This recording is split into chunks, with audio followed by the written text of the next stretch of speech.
योगः कर्मसु कौशलम्. Hi everyone, myself is Sandip R and working with Space Application Center, ISRO, Ahmedabad since 1987. Presently contributing in the field of remote sensing of cryosphere. In fact, today I am going to discuss with you on the same topic, remote sensing of cryosphere, but in physical, or say I will physics perspective.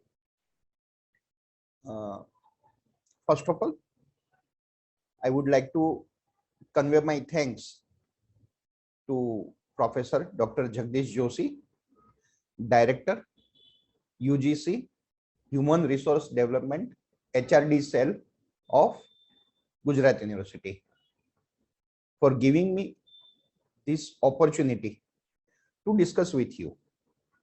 In fact, I love such kind of discussion because it adds to my knowledge also. And how can I forget the two pillars of this refresher course coordinators, Professor Dr. P.N. Gajjar and Professor Dr. Aditya Vora. So, by this time, you might have seen some of the pictures and animation on the screen. On top left side, what you can see, majority of Gujaratis, or say persons who are staying in the Gujarat, or in fact in India, must be knowing about this temple. It is a Somnath temple. And why I am showing this picture right now? Many of us might be knowing there is one Banas thumb, or known as arrow pillar, which is showing the direction towards the South Pole. And what it indicates that there is nothing in between Indian mainland and South Pole, only ocean, Samandar is there. No major landmass. How? By the 7th century, this was constructed. So by 7th century or before 7th century, this knowledge was available with our society. How they are knowing this? They must be curious about this.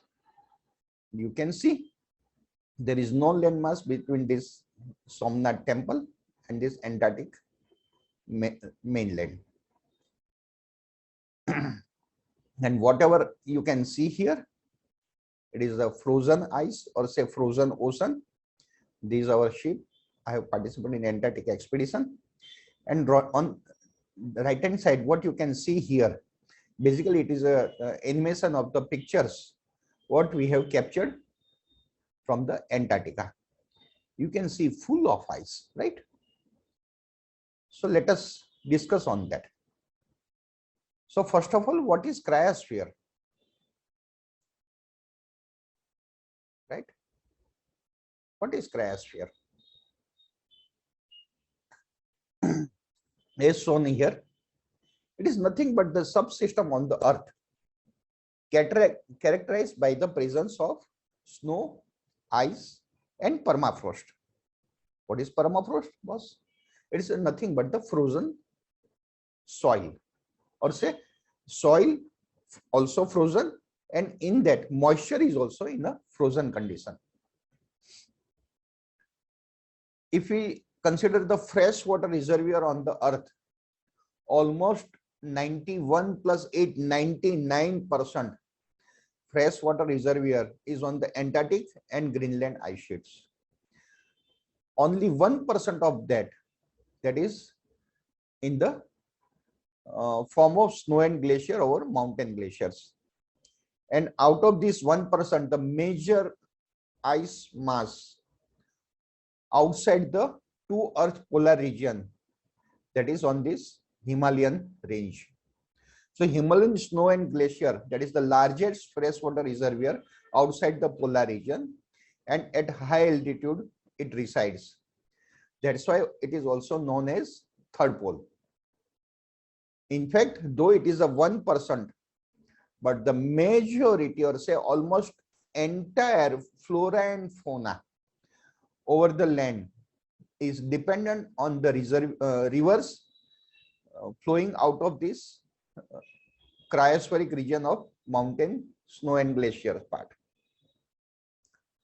In fact, Indian part and say northern part of the India, majority of the rivers, say Ganga, Yamuna, Brahmaputra, they are Indus, they are originating from this reservoir, and the northern Indian community is largely dependent on these river waters.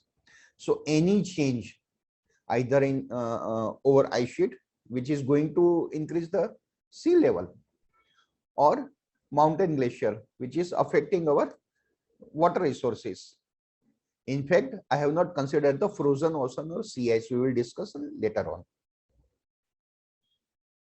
So that's why we are interested, or say scientific community is interested to study the cryosphere. In a say nutshell, what we can say or what we can state is, how will warming, present day global warming is going on, we all know there is a term global warming. So how will warming of Arctic, Antarctic or mountain glacier affect rest of the planet? If we segregate these questions, how can the reflection of sunlight on snow and ice affect the climate change in this reflection, how it changes the climate of other part, how Arctic warming affect the ocean currents, how can climate change cause sea level rise, or we can question that Arctic Antarctic warming contribute to greenhouse gas emission, is it, then how much, how extreme melting say over these mountain ranges, Himalayan ranges, how extreme melting affects or say events affects the society depending on river water originating from the Himalaya. Basically, these are the major questions for which entire scientific community and policymakers are trying to study the cryospheric regions of the earth.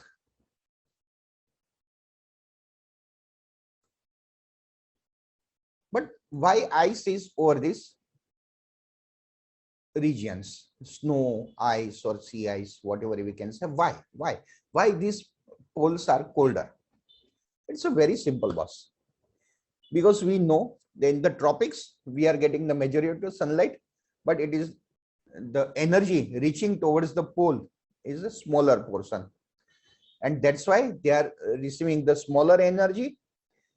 And because there is ice and snow is there, so majority is getting reflected.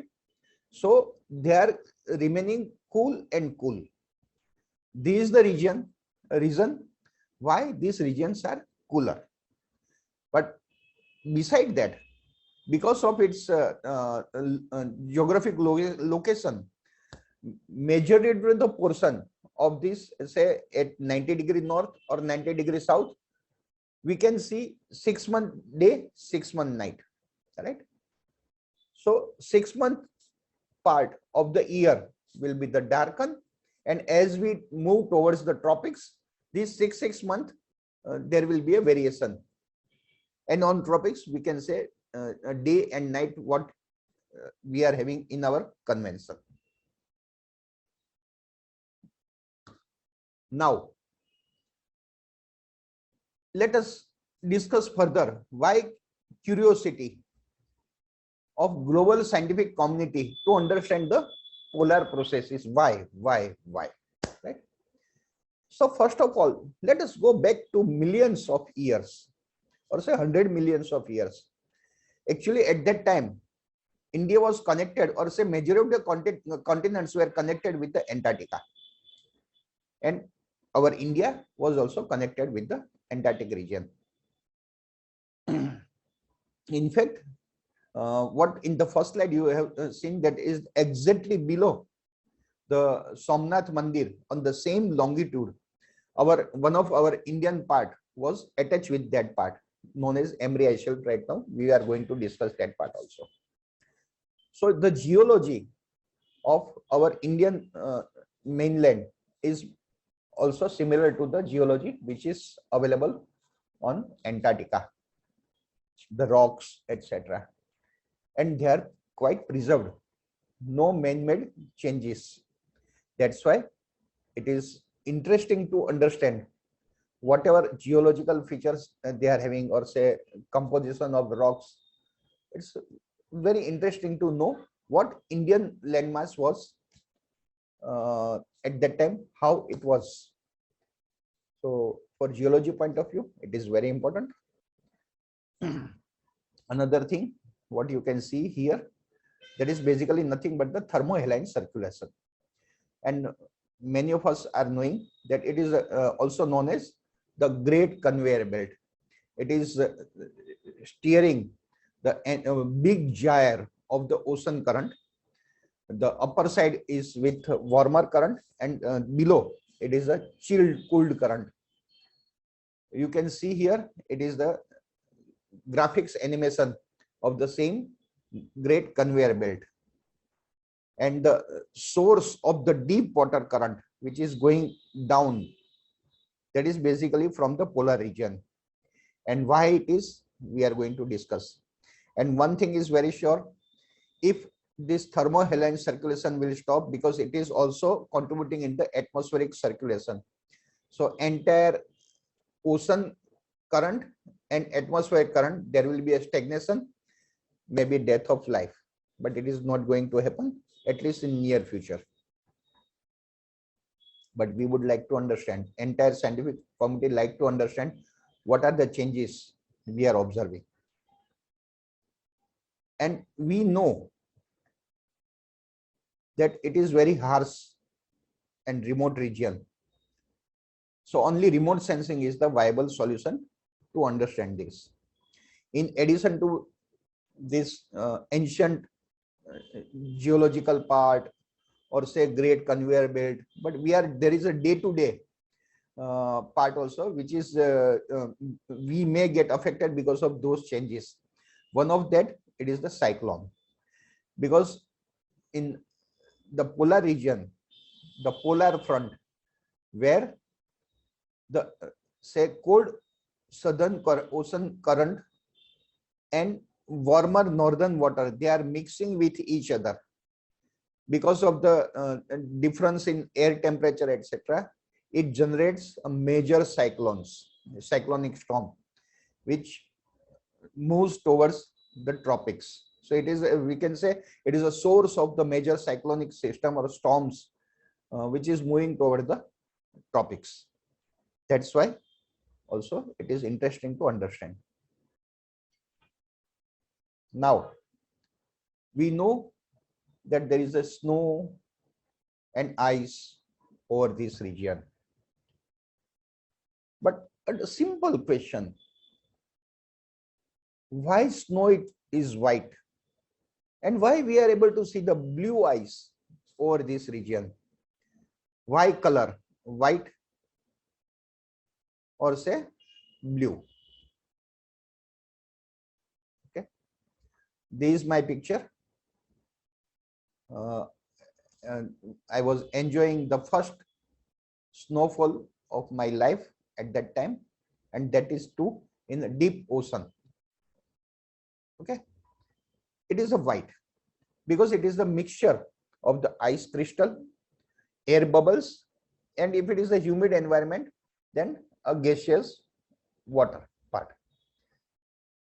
So because of these mixtures, particularly ice crystals and air bubbles, it scatters the light. Almost majority of light is getting scattered, and in equal proportion. That's why we are able to see it is a white color of the snow. But when it gets compressed, air bubbles getting removed from that, and a glaciated ice, where the absorption of light towards the red edge is 6 times greater than the blue edge, and that's why the absorption is in a larger quantity.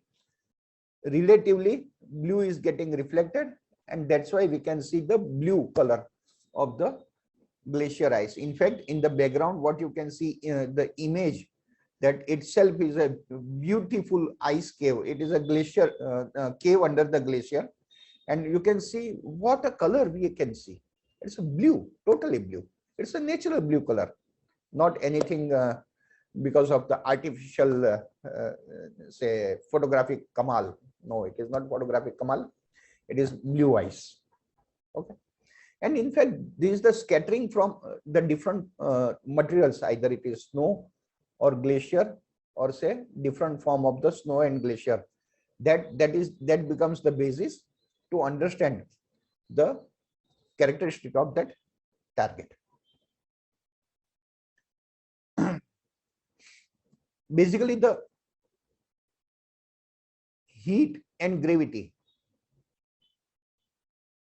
these two, basically heat and gravity, they are governing this process of fresh snow to hard ice.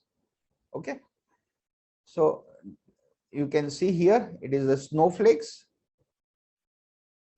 and because of the say warming or date effect of the sunlight, it slightly moist, becomes moist, different crystals joining with each other, and their granule or say grain size increases. And at the top it will be say there will be air bubbles, but as you go and down and down and down, crystal size increases, or say grain size will increase, and air bubbles will decrease, and then slowly it gets compacted and takes the form of glacier ice. Basically the same thing is explained here in the right side. Okay, new fresh snow, then rounding of crystals. But the thing is, on the cold climate and the warm condition, the say from snow to ice process, time duration is drastically different. So whatever snow to ice on Himalayas, a temperate region, we may observe within few days or say 1 week. Okay, 3 to 4 or 5 days it will take, only 4 or 5 days. Whereas the same thing on polar region, particularly Antarctica, which never, an inner region which never face greater than 0-degree temperature. So the same snow to ice condition, to obtain that, to gain that, hundreds of years it will take. Okay, and that is the reason why the losing mass from Antarctica is very crucial, because whatever it is losing mass, it is a compact ice formed by years together, and the removal of that ice cannot be compensated just by the same volume of snow precipitation, because for that it requires a cooling period, a chilled period of hundreds of years again to get back that compact ice. So let us start with remote sensing of snow. For our simplicity purpose, I have also shown one of the say pictorial part of polar orbiting satellite. This is the polar orbiting satellite. This animation I have taken from the internet site, from Landsat animation. Whatever you can see here, we majority of us are knowing, but even just for the sake of simplicity, I have placed here. This is the satellite.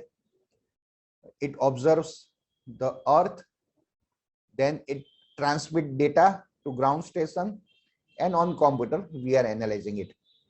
Similar kind of camera will be there. It is say AWIPS camera. 4 bands are there. These bands can be blue, green, red, near infrared, or we can have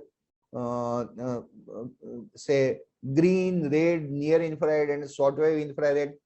So it depends which filter we are utilizing on the camera and how many bands we are having. You can see these are the multiple bands here. This is the basically our wavelength, the spectrum.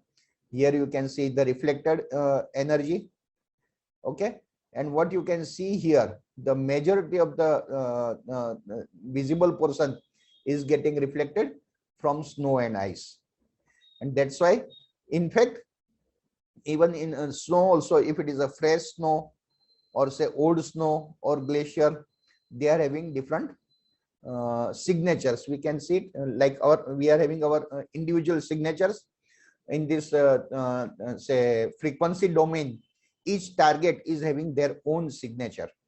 So whether it is a fine grain snow or say coarse grain snow or wet snow, all will have a different characteristic. If it is a wet, there will be a significant absorption in shortwave infrared region.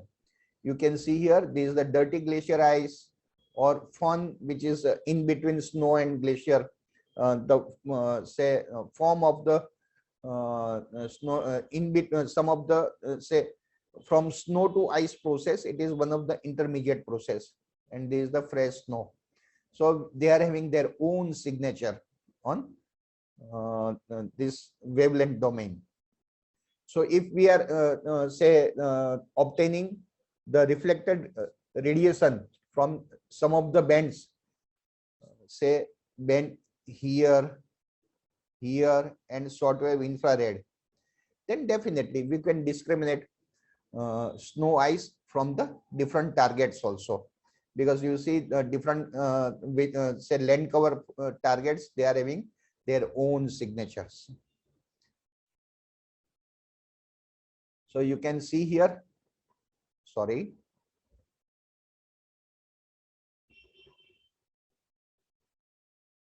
the same concept, which is the concept there we are utilizing two different frequencies. Like many of us are knowing the normalized difference vegetation index. There we are utilizing the near infrared and red reflectance. Similarly, to discriminate the snow, we are utilizing normalized difference snow index, and that is the difference between say normalized difference between green and shortwave infrared region. And there will be some threshold also and some analysis part also going behind that. But in a simple term, using this green and sphere, we are able to discriminate the snow from other targets and snow of different condition also. Okay, this is one of the example what you can see here. Either we are utilizing from inset data. Okay, from inset also the daily snow cover products are getting generated. In fact, the algorithm and data product generation from Space Application Center. Similarly, this is the AWIPS data. Here you can see this is the snow and ice region. Whatever red you can see, that is the vegetation. It is a normal conventional false color composite. So this is the snow and glaciated area. This is the vegetation. That's why it is appearing red. And what you can see here, it is basically over monthly variation of snow cover. Okay, and how much variation it is observing within that month. So this is how we are trying to study the long-term trend observed in this snow cover or say fractional snow cover. Okay, because the change in climate will have an impact on or in a reverse way we can say that this snow variation in snow and its condition, it is a sensitive parameter of the climate change. Not only climate change, but wherever we are having it is avalanche prone zone of this Himalayan region is there. So the significant change of snow in terms of melt runoff or avalanche or any other form can also be, we can study, or we can in fact this SASE snow and avalanche study establishment. Now it is in the form of DGRE, new defense research wing is there. So they are utilizing this remote sensing data for snow avalanche forecast also. So from snow, let us go to glacier. What is glacier, boss? What is glacier? So we know Newton's laws are there different. So if external force is not there, it will remain stationary. So snow or ice, if it is stationary over the say flat surface, but the surface is slopey surface, slope is there. So the gravitational force will have impact on this movement, and because of the gravity, it will move downward side. And glacier is nothing but the moving stream of the ice, and it moves because of the slopey terrain. Okay, so as it moves, it will there will be a different kind of forces will act on that depending on the topography and its movement. Okay, so because of the movement, there will be stress and strain in this region also. It will then get reflected in say evident in the form of different crevasses and its widening and cracks. In this you can see here, these are the crevasses. All those things are because of the this difference between stress and strain. That's why it is really interesting to know what is going over this glacier. Okay, and another thing is accumulation zone and ablation zone. These two terms are very known in this glaciology. So to understand these using remote sensing, we need to know. We need not go in depth for this glaciology, but definitely we need not know some of the terms which is useful for remote sensing part also. So wherever this say input in the form of snow is dominating over the output in the form of surface melt, that zone or that zone is known as accumulation zone. And wherever we are having the output is more than the input, that zone is known as ablation zone. And where both the things are almost equal, then we can say it is the terminus of the glacier, and it is also known as snout. Space Application Center is since when I joined the Space Application Center in 1987. At that time also this snow studies were going on the Space Application Center. So since then Space Application Center is working or say contributing in the this remote sensing of Himalayan snow and glacier, and providing information to the governments and different agencies who require this information. And in fact there is say glacier information system, Himalayan glacier information system, available on the Vedas portal of the Space Application Center, which gives the glacier boundaries. These are the field photographs you can see. Every time this glacier need not to be white.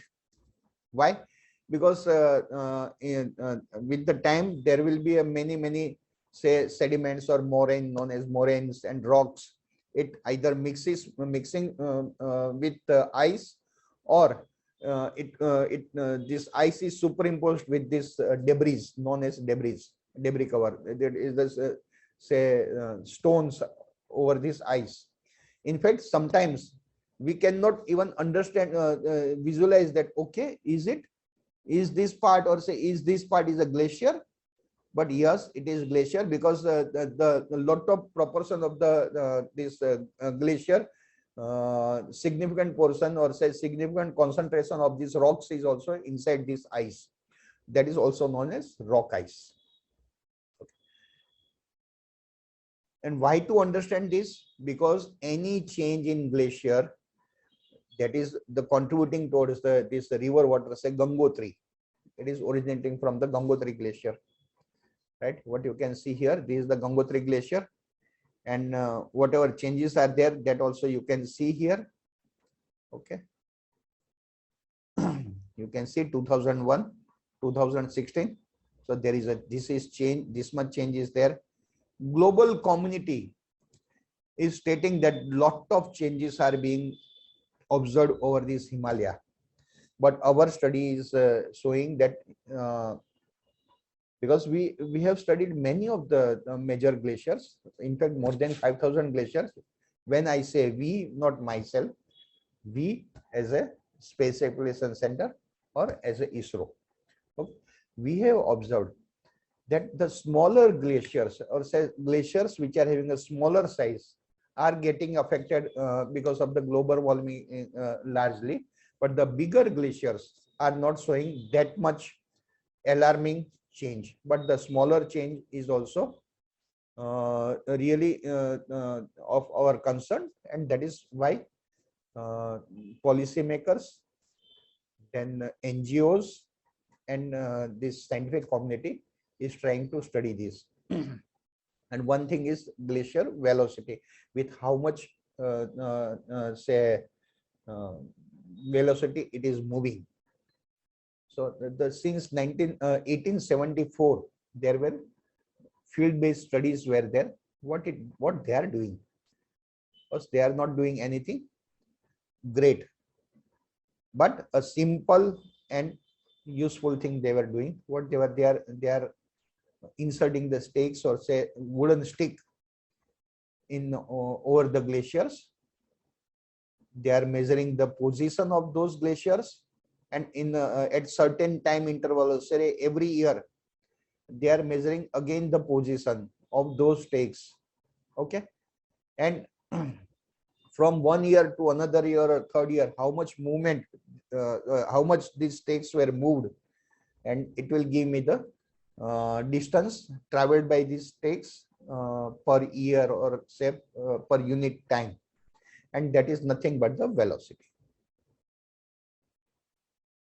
In the remote sensing also, we are doing similar kind of things. What we are doing on the glaciers, there are some targets which statistically they are stationary.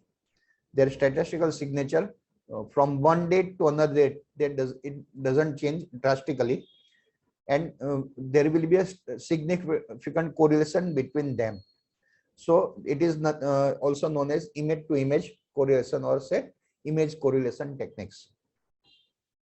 This technique is being utilized using the pair of either two optical data or two SAR data.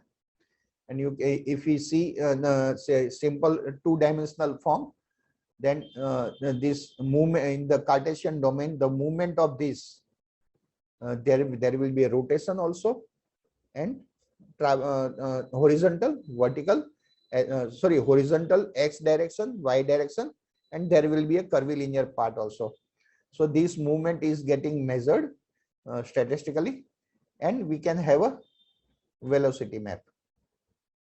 So this is the Zanskar sub-basin, and this is the Karakoram region, Zanskar region, and whatever I explained, that is the image correlation technique. This is the how much percentage of the area is under glacier. For that we have utilized the glacier inventory. So this is how we can find out the glacier velocity. And change in velocity, yes, that is of importance. Velocity is just to begin with, velocity is required, but for the long-term change in this velocity will give me the, say, health of the glacier, or how much climate is affecting this glacier. That is why we are studying this towards aiming the say what kind of changes these regions are going to see in future, and we are providing this information to the respective agencies. It was everywhere. What you can see since beginning, remote sensing and all these things we are utilizing, it is nothing but the, say, interaction of electromagnetic radiation with matter. For our matter or target is in the form of snow and ice. Okay. So another one is the known as glacier facies. It is basically the different snow cover snow zones. What is snow zones?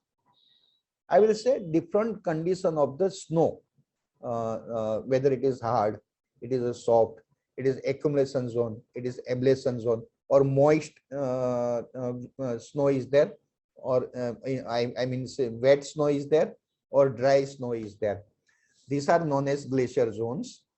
And the synthetic aperture radar is sensitive to all these things. In fact, it is very much sensitive to the moisture content, because moisture is drastically attenuates or changes the dielectric property of the snow, and thereby it is contributing significantly into the change in backscatter.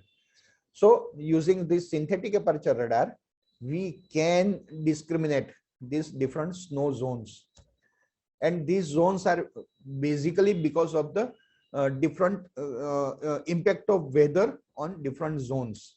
Okay, weather, say climate, environment.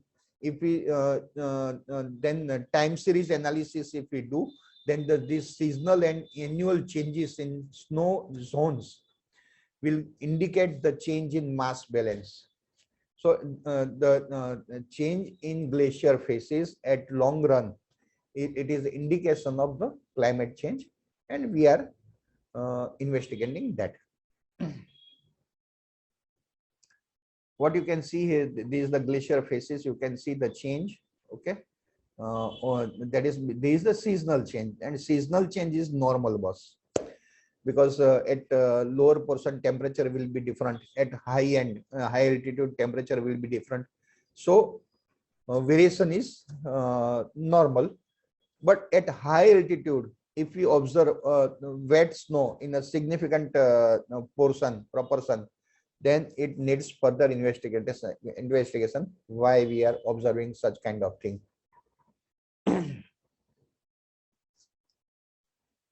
Now from Himalaya, let us move towards this Antarctica part again. Why I'm saying again?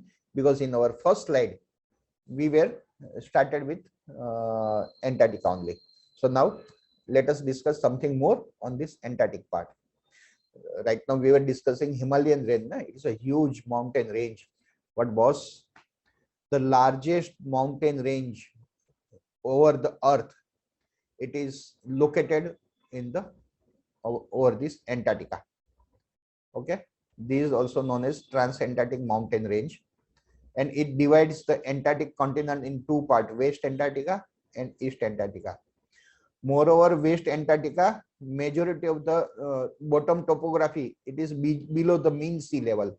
So if any change is occurring here, it's say majority of the mass is going to be affected. It imbalance, say probability of imbalance of West Antarctica is much more than the East Antarctica. This is the huge mountain range is there, which divides East Antarctica and West Antarctica. Okay, and these are the ice shelves, and was how much large this Antarctica is. It is the 5 times the India. Okay, not only that, the average thickness of the ice is 2 kilometers. Okay, so these roughly 14 million square kilometer, that is the area of Antarctica. Almost 98% is with ice, and average thickness is 2 kilometers. We can say 2 kilometer slab is there over the Antarctica. And if this volume is there, if it say hypothetically, not actual, but a hypothesis point of view, if we consider it is getting melted, okay, so if it melts, then it converted into the water. If we multiply it by ice to water conversion factor, what we will arrive at is the and consider that this ocean, entire ocean is like vessel, huh? Because as level increases, it say spread over the land also. So for our convention purpose, it consider this is a vessel. Okay, so whatever change or say whatever water is getting added, it rises the level. So if entire Antarctica is getting melted, it is having a potential to rise the sea level by 64 meter. Was 64 meter, it is not few centimeters. Even 1 meter change in sea level rise our India is having 16,000 long, more than 16,000 long this seashore. Okay, coastal area is larger. So the effect of this change over Antarctica, India is the first to get affected largely.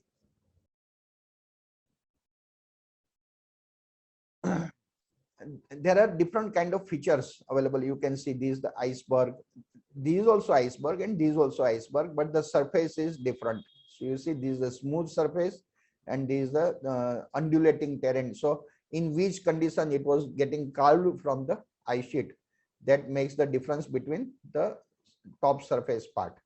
These are the exposed rocks, as I discussed earlier. 2%, approximately 2% of the Antarctica, it is a ice free. So these are the rocks, and this is the sea ice we are going to discuss, and this is the ice sheet and ice shelf. Ice sheet, you can say continent wide slab of the ice. Okay, it is also moving like glacier, it is also moving, but the speed is very, very slow.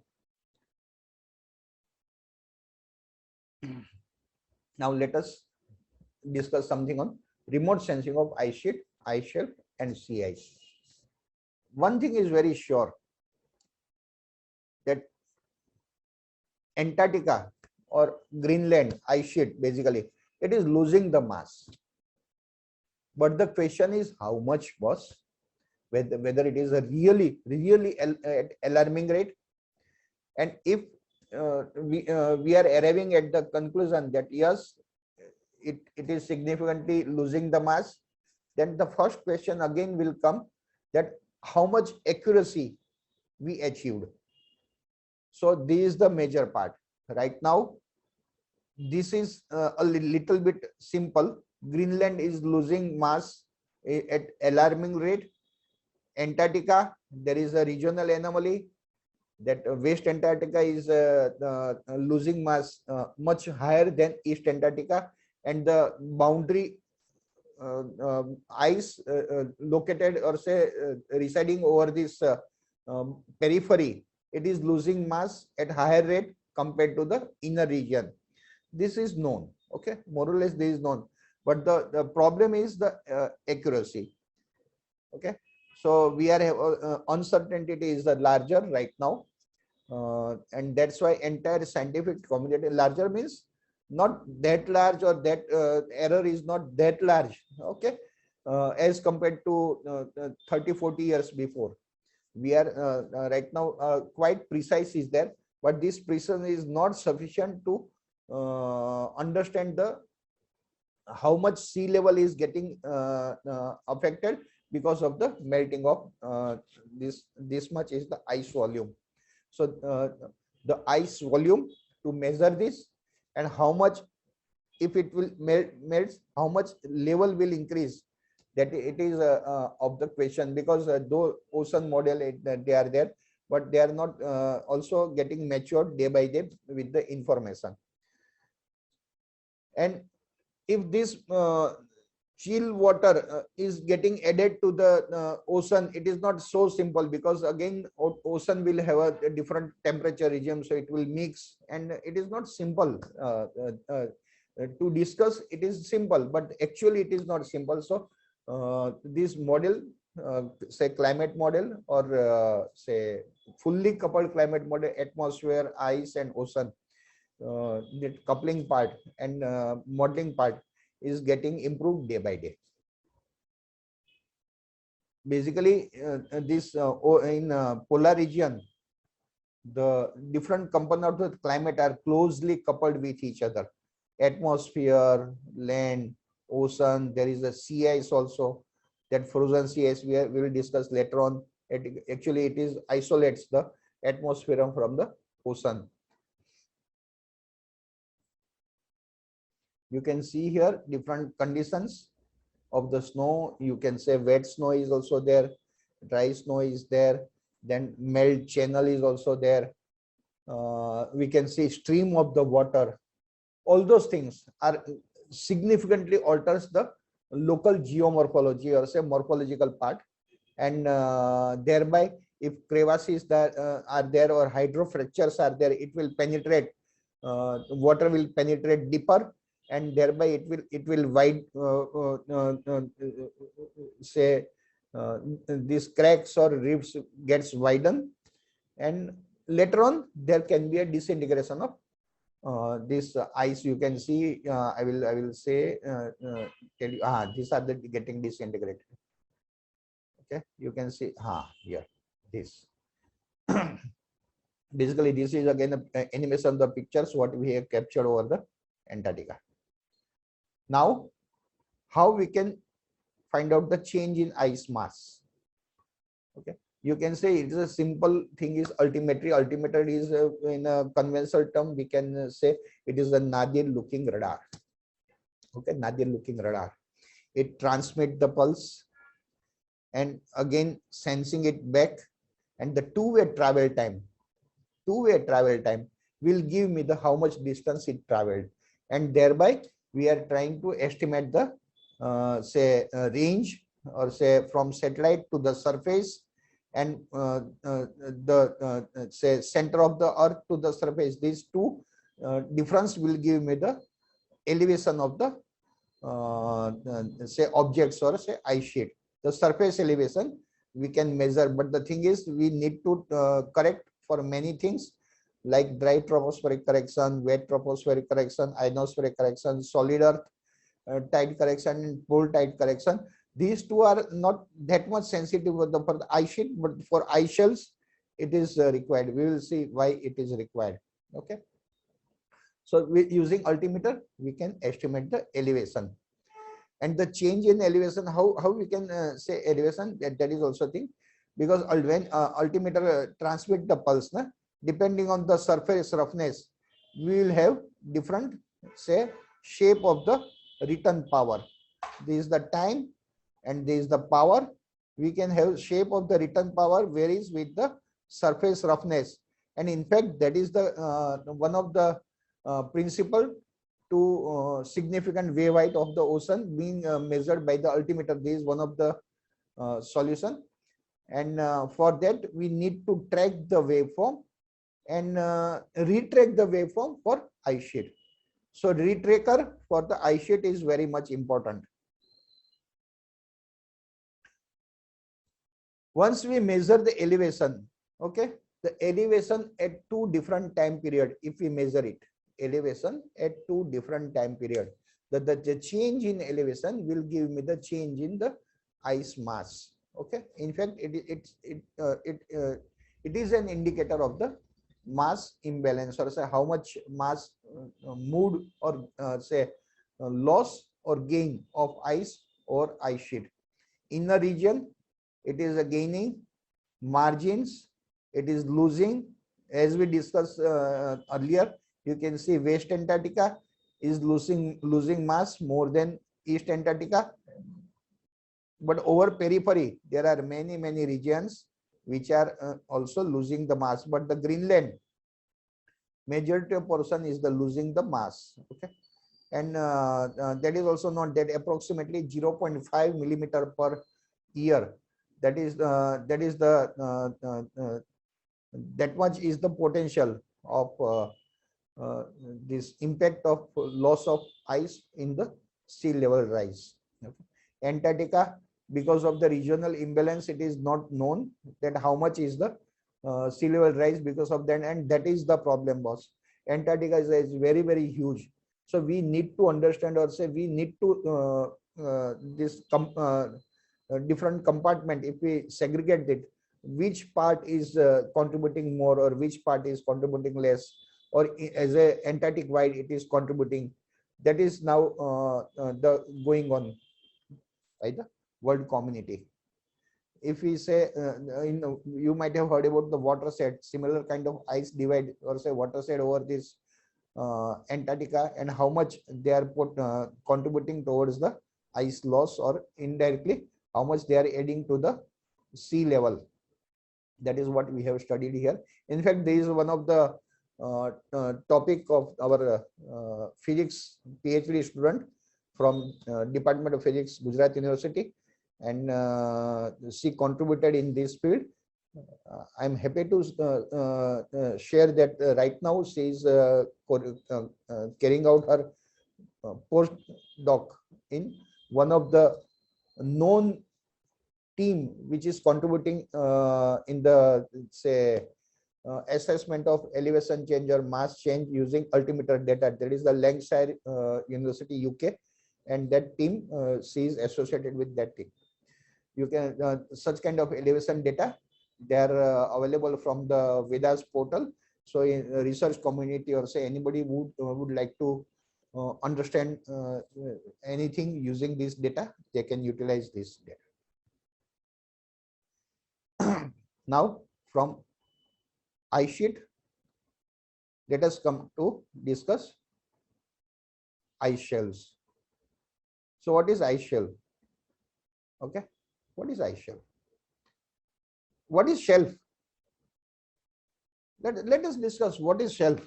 Okay, how can I discuss with you? Let me utilize some of the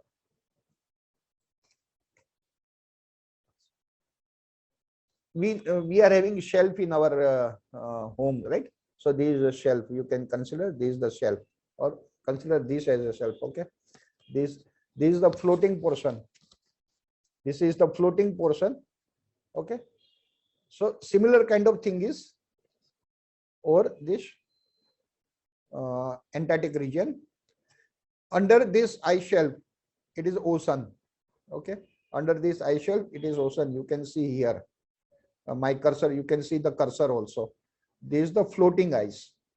Here it is the continent, it is a grounding line, and this is the stationary ice, and it is the floating portion over the ocean. Now, when it acquire the hydrostatic balance, okay, this balance, it will be stationary at that part, but when it gets calved, okay, because of the calving, again it will trigger the movement of glacier flow over the ocean. So one thing is I would like to say here, the calving of ice or say calving of iceberg from the ice shelf is not getting going to add any volume of ice into the ocean, because it was already added. So once it but because of the calving, it triggers again the movement of ice from the ice sheet, and thereby indirectly it is adding to the mass. Okay.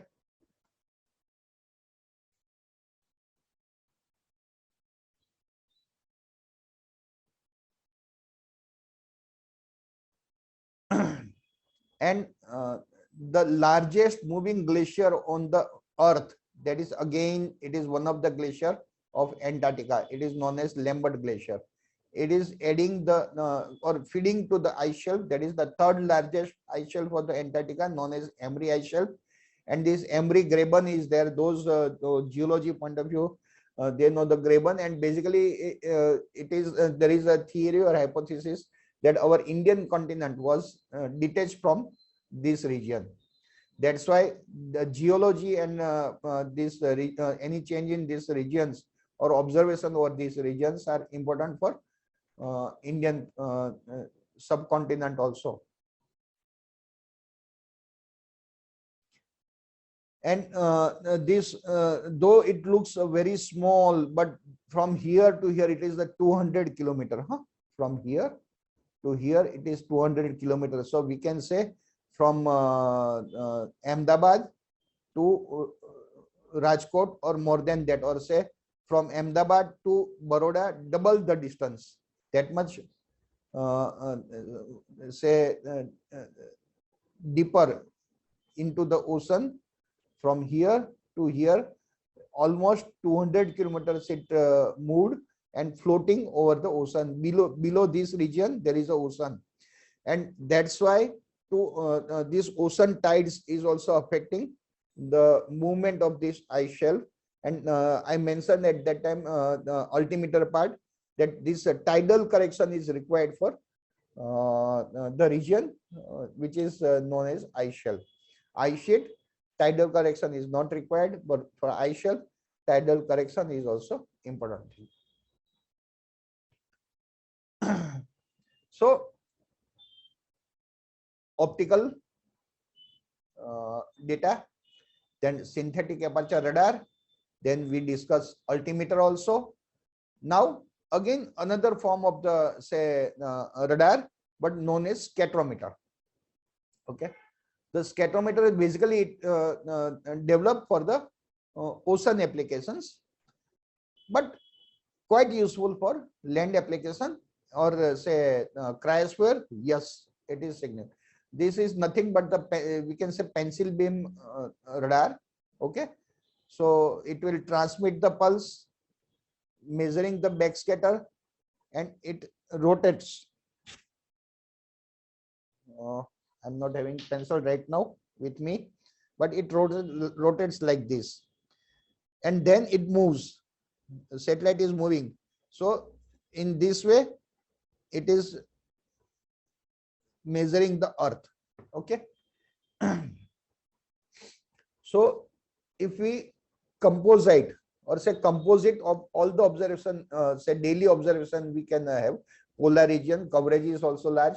So almost entire Antarctica we can cover within a day. Okay. So basically this our ocean set scatometer or SCATSAT scatometer or forthcoming ocean set 3 EO6 scatometer, they are 2-day revisit period. So 2-day revisit period over the tropics. That means more number of orbits over the polar region, and thereby we are having advantage that if we take the daily average of the backscatter, we can or say brightness temperature also it is also indirectly measuring.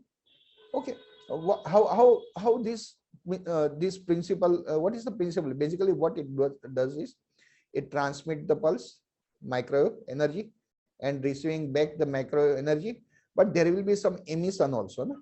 There will be some emission also. It needs to be corrected for this backscatter. So first it will measure that what is the emission, then it will transmit and receive, and this emitted part it will utilize for the correction. But this okay, it is being utilized for the backscattering correction, but for the cryosphere this emission is also important. So we can utilize that emissive part or say converted brightness temperature part into our application, and you can see this is the surface moisture melting melt magnitude or melt no melt day that we can measure using this scatometer data. What is the principle? Again, principle is the same.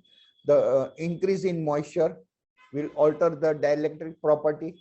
This change in dielectric property will have impact either on emission or backscatter, and thereby this change in this backscatter or change in brightness temperature we convert into the index or say melt index. So the change in melt index will give me the change in the melting observed over this say icy region.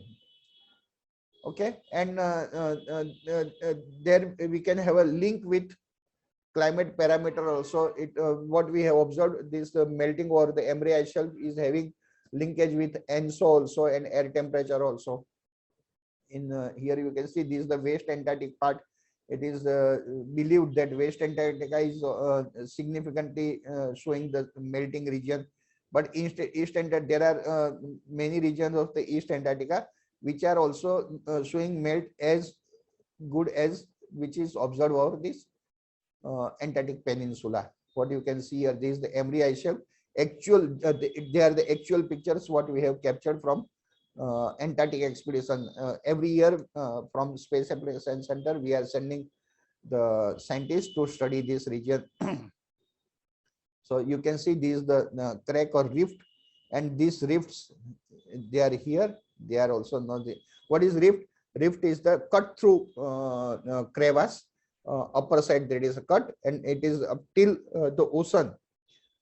It will have a cut through, and when water surface melt penetrates through this region, it will wide say resulted in the widening of the rift, and then consequently it may trigger the iceberg calving like this.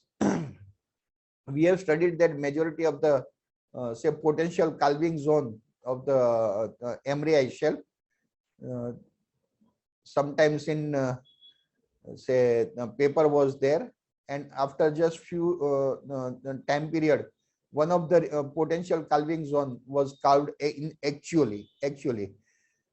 These again PhD from the PhD work from Gujarat University, but geology part. And now in total, let us in an integrated way discuss. Let us discuss this whatever we have discussed right now in an integrated way. This is the maximum velocity observed over the ice, say the one of the moving glacier of West Antarctica, known as Pine Island Glacier. How much it is on which year it say it calved, or what is the change in area. Okay, now you can see what we discussed earlier. This calving, it again triggers the movement of the ice from inner region to the outward over the ocean. It is floating. Okay. Then there will be a development of rifts. You can see somewhere, yeah, this is the development of rift extension, expanding, and then again it will calve the ice into the ice. Okay. And we are also visualizing that after calving, or say we are also measuring after calving what is the change in ice velocity, whether it is increasing or decreasing, or it one place, if it is what you are observing, can we generalize, or there are changes. Basically the all these remote sensing inputs. Acha, number one, sorry, I forgotten whether what we are saying losing mass is it is known now, it is losing the mass, but this loss of mass, whether it is reflected in our altimeter data also, then yes, this is the a point is there, na? It is the location of this glacier, and what you can see here, it is the significant loss of ice mass we are observing. This is a schematic diagram of how this ice is moving over the ocean, and then it is getting calved. Okay, the same thing what you can see on the left hand side, this part, it is here, it is in a schematic way, it is explained. Now let us come to the sea ice part. Okay, so sea ice is nothing but the frozen ocean. It is a salt water, then the frozen part is there. Then though ice is white, but when sea ice formed, it is a black color. It is having a black color or gray color. Why? Because it is a saline water. So salinity also get reflected in the appearance. But as the thickness of the ice increases, sea ice increases, this brine or saline part, salinity part, it getting removed from the sea ice part. Okay, and it will have a change in two things. One is color, and another thing is say dielectric property, and both the things are having a say change in either reflectance or backscattering part or emissive part. Okay. One interesting thing is over ice sheet or Himalaya, the increase of thickness is upward, but in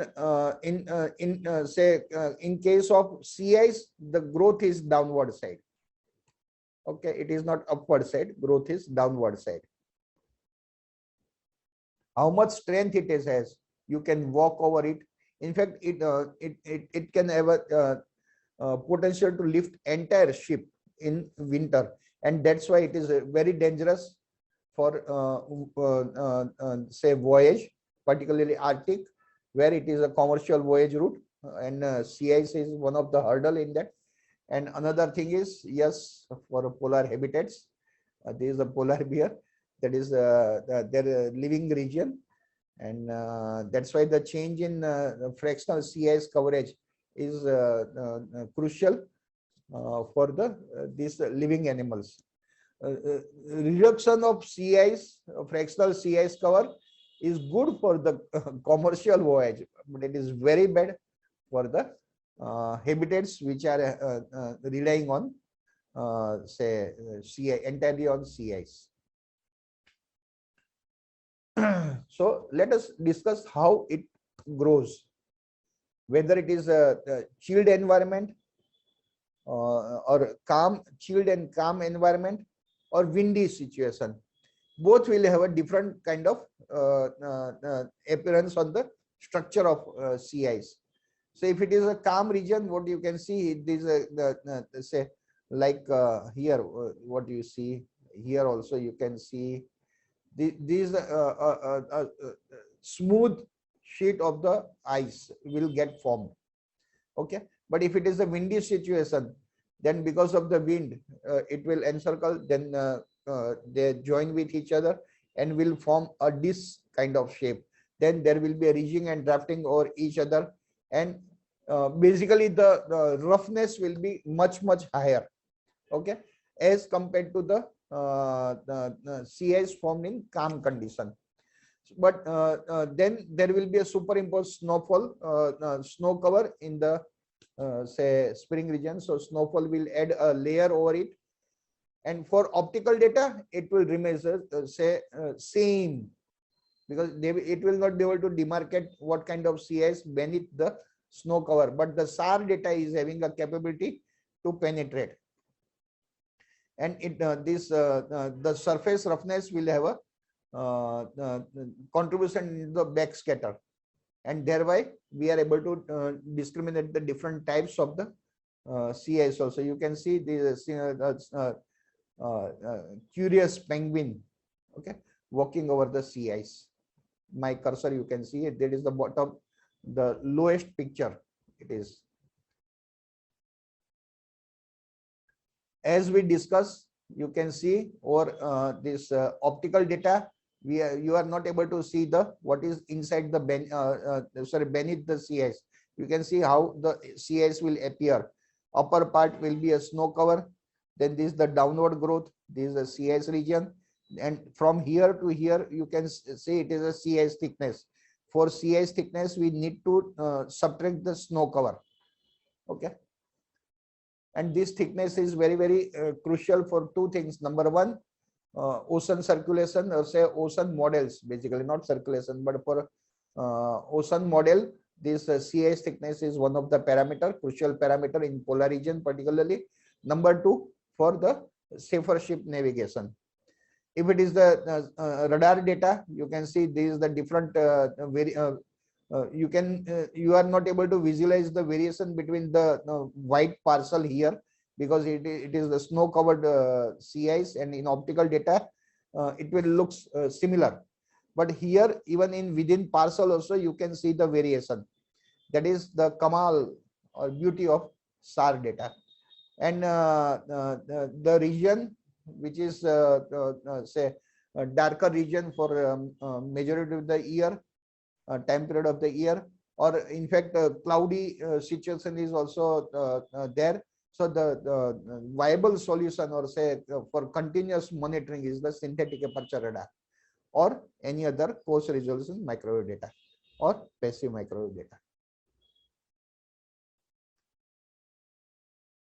So as we discussed earlier, the emissive property will changes with the change in dielectric property of the sea ice, and this emissivity will varies from frequency to frequency, and horizontal and vertical say polarization also. So we can utilize this difference in emissivity of either open water or multi-year sea ice or first year sea ice. What is multi-year? First year sea ice is nothing but the sea ice which forms in one winter, and the subsequent summer it gets melt totally. And the sea ice which form and survive for many of the years, it is known as multi-year sea ice. Even second year or third year sea ice, so is for remote sensing purpose, it is multi-year sea ice. You can see here this is a beautiful picture of ice cover. And in winter, the Antarctica, as we discussed, Antarctica, it is 14 million square kilometer, 5 times the India. It gets doubled. Ice cover gets doubled in the winter. So the total cryosphere region in Antarctica in winter is 10 times more than the Indian our area of geographic area of India. But majority of the sea ice is getting melted, first year sea ice, and in the multi-year parts is also in the nearby the margin. Okay, whereas in the Arctic, significant area is of multi-year sea ice. You can see in summer also it survives, and that's why the reduction in this summer sea ice or say multi-year sea ice in the Arctic, it is an alarming thing. Okay, now one beauty, if you say, the left hand side, it is the lower temperature, right hand side, it is the higher temperature, right? This is the higher temperature. So the temperature of water is lower than the icy region. Okay, temperature of ice is higher than the temperature of water. Temperature of ice is higher than the temperature of water. Temperature of ice is higher than temperature of water. How can it is? How it is possible? It cannot be possible. But here I will say it is the brightness temperature. It is not physical temperature, because brightness temperature is the product of the emissivity into the temperature. You can see the bottom left, there is written brightness temperature into emissivity multiplied by the physical temperature. So emissivity plays a key role in determining the brightness temperature. This is the first of kind of the Antarctic Sea Ice Atlas, which was published jointly by Space Supply Center and the nodal agency of the Antarctic, say now known as NCPOR, National Center of say Polar and Oceanic Research. Okay, so such kind of study SEC or ISRO is doing since long, even in not only in the Himalayan region but polar region also. Then okay, change in sea ice is there, whether change in sea surface temperature is also there. Then you can see the trend, whatever red is there, it is the significant negative trend. Green is significant positive trend. You can see the I think cursor must be visible. I am discussing about the top left picture where red circle is drawn. There you can see the encircled green zone is also there, encircled red zone is also there. The encircled red zone is significantly declining trend. Encircled green zone is statistically significant increasing trend, and it is getting reflected in the sea surface temperature also. You can see this is the significantly warming and this is the significantly cooling at even not only from the time to time. So this is the 3-decade study. Okay, so there is a dipole, you can see here. This is the Antarctic Peninsula. One part is warming, another part is cooling.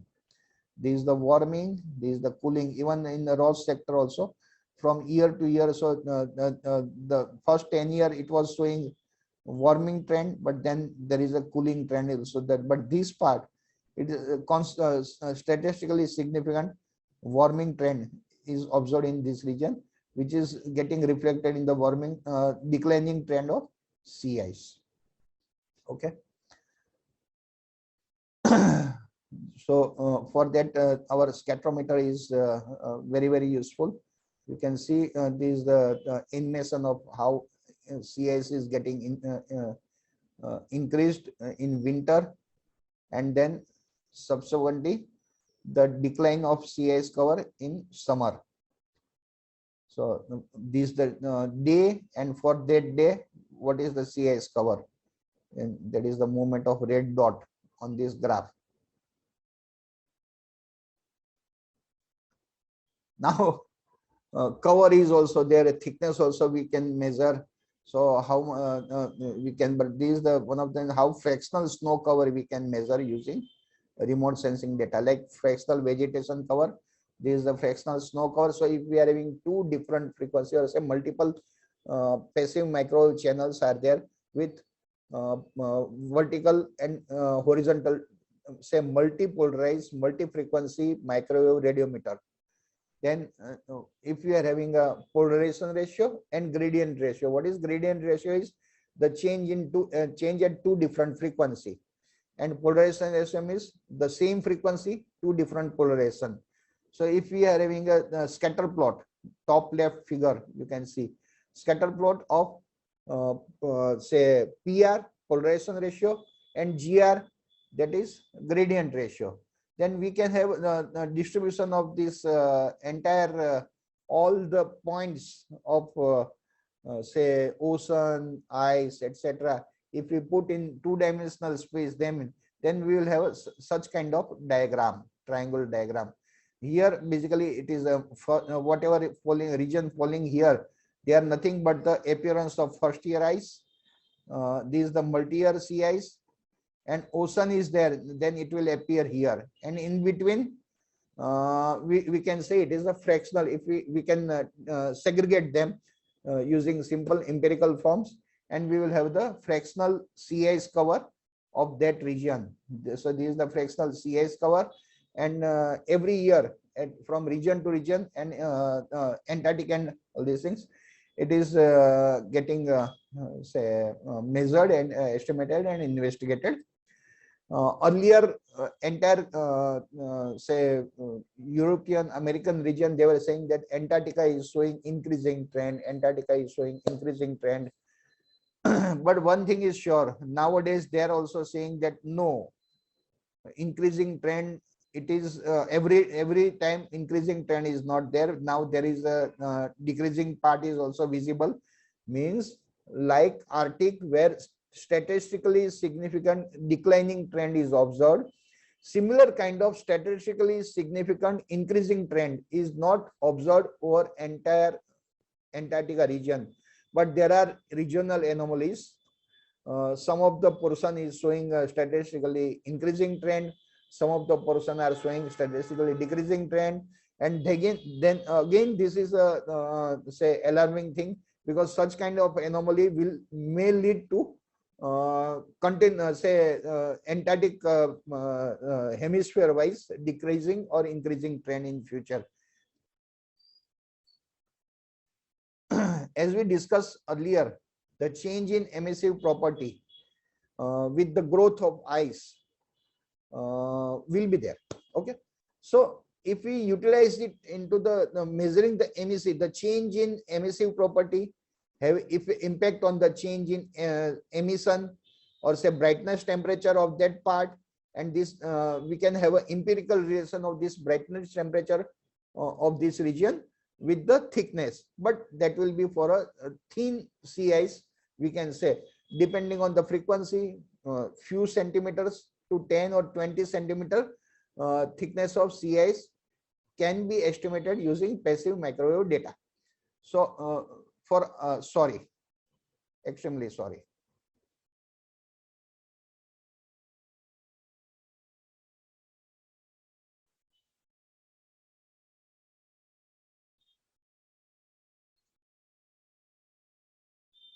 So for a thicker region, we need to have a altimeter again. So because altimeter, we will have a elevation change, say change of elevation of the sea level and the sea ice level, and this difference will give me the freeboard. Okay, this is known as freeboard. Then using hydrostatic equation, we can convert into the sea ice thickness by subtracting the snow depth. Snow depth we are estimating using passive microwave data. Now, like glacier movement, sea ice also moving from one part to another part, and it grows at one place, moving from the region and melts at another place, and thereby it alters the local climate from one place to another place. That thereby it is also say contributing into the local sea ice modeling part also. That's why it is important. Okay, and this movement can be estimated using image correlation. Simple thing.